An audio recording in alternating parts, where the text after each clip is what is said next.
Happy Friday. This is Don Cook, Vice President Legislative Affairs with the Georgia Society of CPAs, and I am your lobbyist down at the Gold Dome with your GSCPA legislative update for week 2 of the Georgia General Assembly.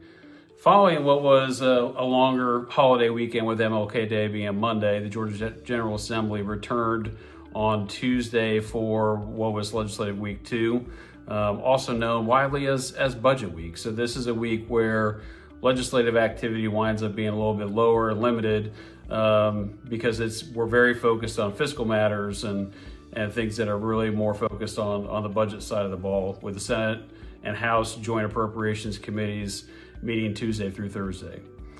Similar to past years, Brian Kemp really kicked all this off on Tuesday morning, presenting his 2026-2027 budget proposals for both the House and Senate committees that were there in attendance.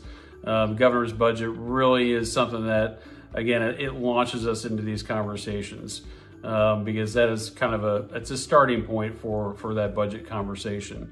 And certainly once that presentation is done, we've got all the agency heads, department heads that then go through their budget proposals and their recommendations and things that they want, capital needs, staffing needs, needs for their agencies. And so all those conversations are then had, and obviously the House and Senate members who are there can pose questions of those individuals while they're doing their presentations. If anyone has an interest to see a specific presentation, please let me know. All the materials are on the legislative website, and I'm happy to track them down if you can't find them.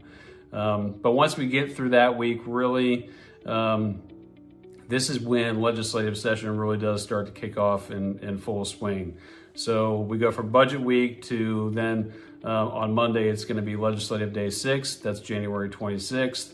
Right now with Winter Storm Fern headed in our direction, it does look like that Monday scheduled start time for House and Senate floor sessions looks like those are probably going to be delayed a little bit to the afternoon, which means legislative activity for Monday is also probably going to be somewhat limited, but it will still count as Legislative Day 6.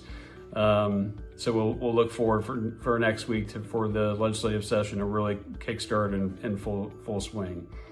Turning quickly over to the election side, which I know this is a weird time of year to talk about it, but we did have a special election on January 20th to fill the vacancy in Senate District 18. No candidate received a majority of the vote, so that race will obviously head to a runoff election from here, which is scheduled for February 17th. And that race is going to be held between Democrat Lamario Nicholas Brown and Republican Stephen McNeil.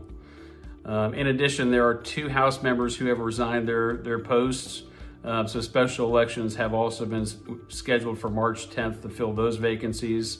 And that's for House District 94 as well as House District 130.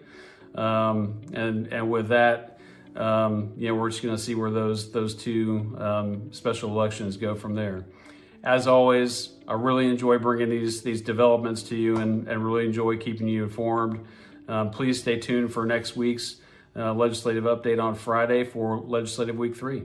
We look forward to it. Thank you.